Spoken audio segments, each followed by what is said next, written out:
श्री शिवाय नमस्तुभ्यम। जय भोलेनाथ। आप सभी का दिन शुभ और शनि प्रदोष व्रत भगवान शिव को समर्पित है। इस दिन विशेष रूप से भगवान शिव के साथ साथ शनिदेव की पूजा प्रदोष काल में करने से बहुत सारे लाभ मिलते हैं, जैसे सभी पापों का नाश होता है। शनि प्रदोष व्रत करने से व्यक्ति के पिछले जन्मों और वर्तमान जीवन के समस्त पापों का नाश होता है। भगवान शिव और शनिदेव की कृपा से मनुष्य धर्म और पुण्य के मार्ग पर अग्रसर होता है। यह व्रत शनि दोष, साढ़े साती और ढैया के प्रभाव को कम करता है। जो लोग शनि की अशुभ दृष्टि से पीड़ित हैं, इस व्रत के पूर्ण प्रताप से उनके जीवन में सुख समृद्धि लौट आती है। शनि प्रदोष व्रत रखने से सभी प्रकार के संकटों से मुक्ति मिलती है। पौष महीने के कृष्ण पक्ष का प्रदोष व्रत होगा 28 दिसंबर शनिवार को रहेगा और इस दिन प्रदोष काल का समय 5 बजे से 6:30 बजे तक रहेगा।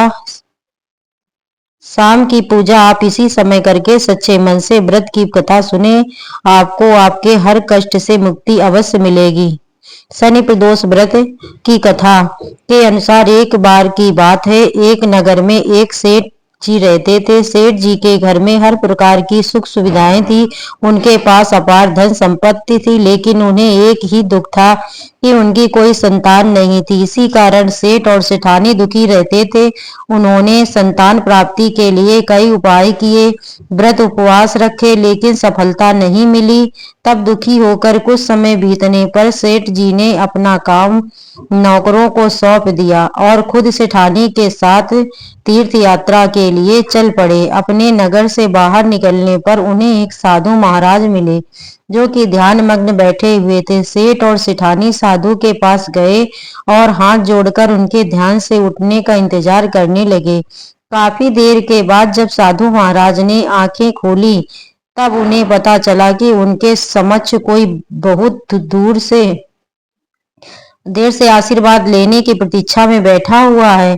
साधु ने सेठ और सेठानी से कहा कि मैं तुम्हारा दुख समझता हूँ, तुम इस दुख से मुक्ति पाने के लिए शनि प्रदोष व्रत करो, इससे तुम्हें संतान सुख अवश्य ही प्राप्त होगा।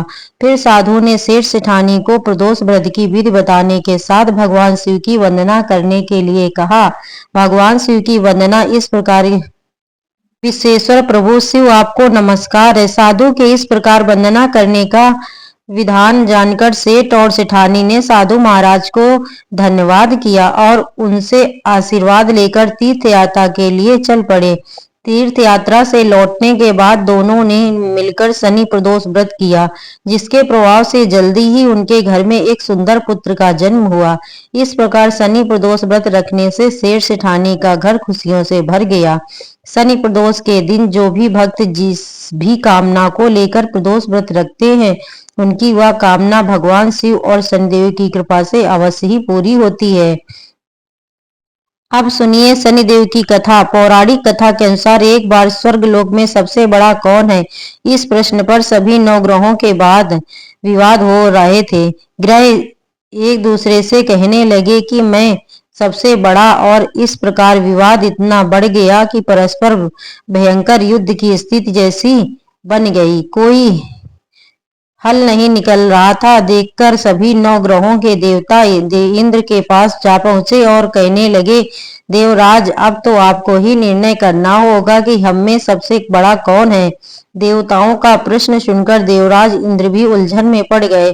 तब देवराज इंद्र कहने लगे, हे 9 ग्रहों, आपके प्रश्न ने तो मुझे भी उलझन में डाल दिया। मैं इस प्रश्न का उत्तर देने में असमर्थ हूँ।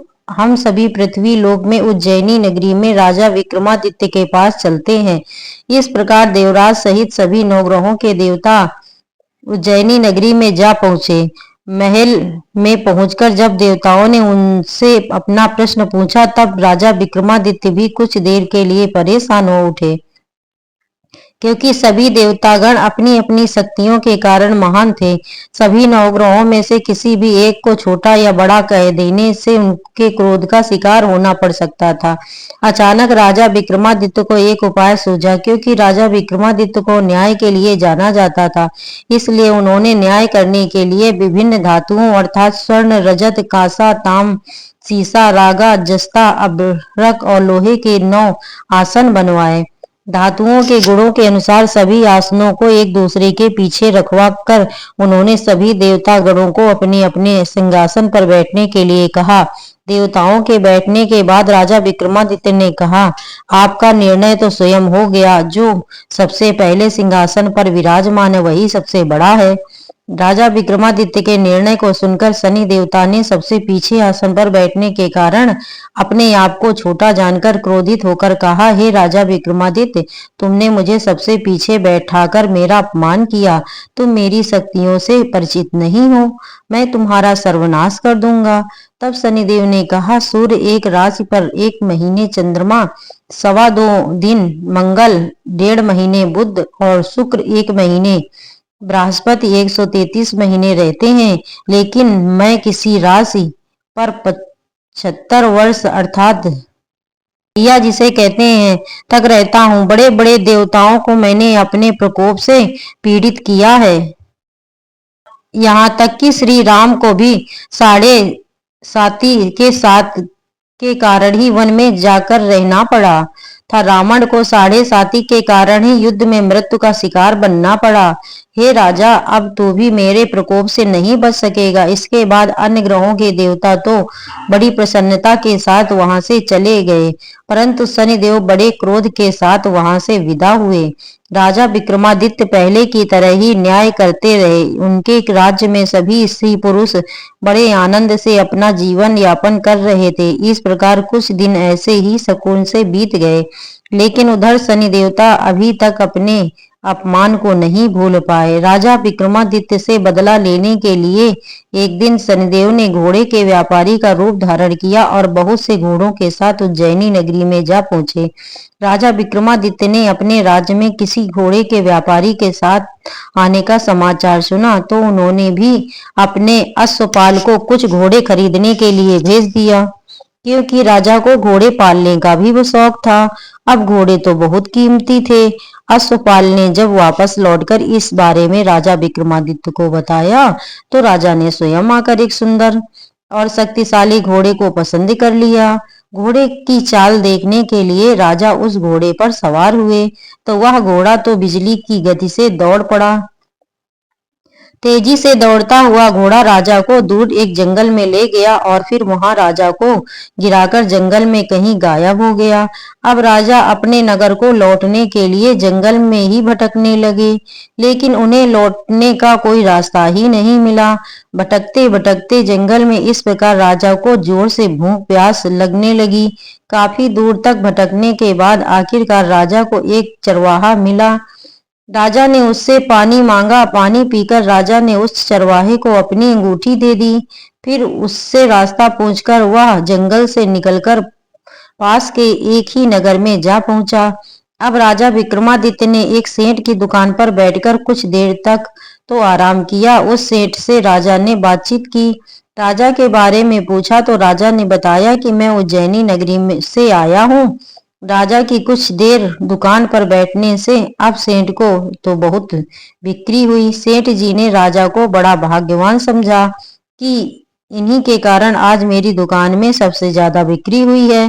तो उन्होंने खुश होकर राजा को अपने घर पर भोजन के लिए आमंत्रित कर दिया और उन्हें अपने घर ले गए। सेठ के घर में सोने का एक हार खूंटी पर लटका हुआ था। राजा को उस कमरे में छोड़कर सेठ कुछ देर के लिए बाहर चला गया। तभी एक आश्चर्यजनक घटना घटी। राजा विक्रमादित्य के देखते ही देखते सोने के उस हार को खूंटी ने निगल लिया। वापस लौटकर सेठ ने देखा कि हार तो वहां पर था ही नहीं। हार को गायब देखा तो चोरी का संदेह राजा पर ही किया, क्योंकि उस कमरे में केवल राजा ही अकेले बैठा था।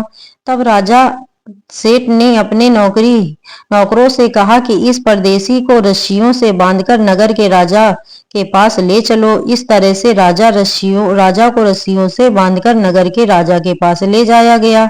राजा ने जब राजा विक्रमादित्य से हार के बारे में पूछा तो उन्होंने बताया कि उनके देखते ही देखते खूंटी ने तो हार को निगल लिया। इस पर राजा ने क्रोधित होकर चोरी करने के अपराध में राजा विक्रमादित्य के हाथ पांव काटने का आदेश दे डाला। किसी ने भी राजा की बात का विश्वास नहीं किया।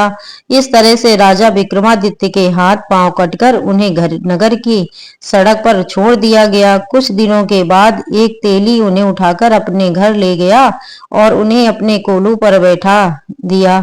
अब राजा आवाज देकर बैलों को हाँकता रहा था और इस तरह तेली का बैल चलता रहा। अब राजा को भोजन भी मिलता रहा। शनि देव के प्रकोप की 7.5 पूरी होने पर वर्षा ऋतु आरंभ हुई। अब एक दिन राजा विक्रमादित्य एक रात को मेघ मल्हार गा रहे थे कि तभी नगर के राजा की लड़की राजकुमारी मोहिनी रथ पर सवार होकर उस तेली के घर के पास से गुजर रही थी। जब उसने मेघ मल्हार सुना तो उसे बड़ा अच्छा लगा। दासी को भेजकर गाने वाले को बुला लाने के लिए कहा। तब दासी ने लौटकर राजकुमारी को अपंग राजा के बारे में सब कुछ बता दिया। राजकुमारी उसके मेघ मल्हार से बहुत मोहित हुई, अतः उसने सब कुछ जानकर भी अपंग राजा से विवाह करने का निश्चय कर लिया।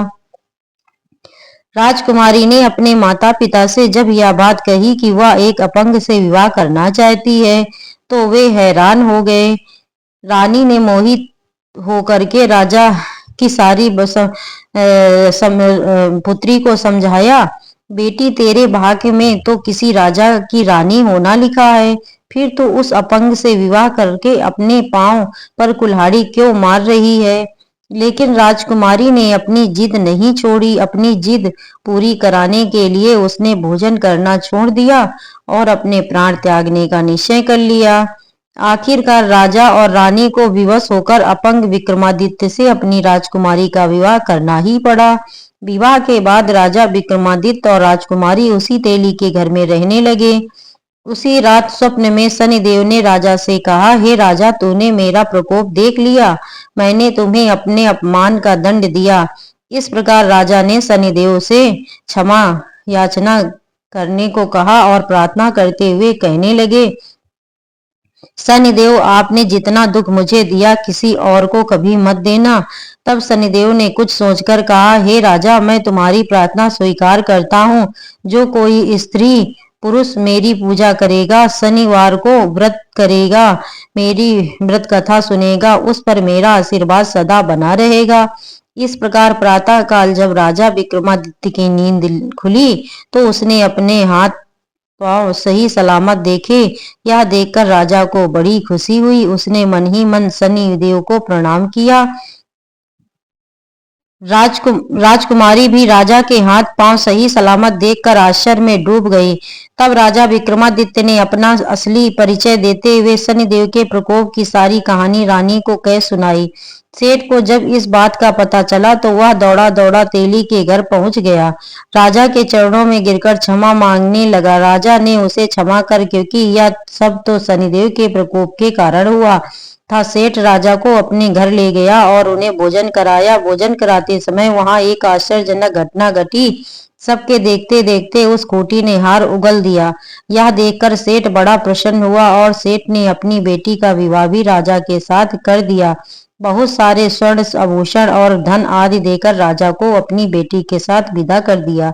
अब राजा विक्रमादित्य राजकुमारी मोहिनी और सेठ की बेटी के साथ उज्जैनी नगरी में पहुंचे तो नगरवासियों ने बड़ी खुशी से उनका विवाह किया।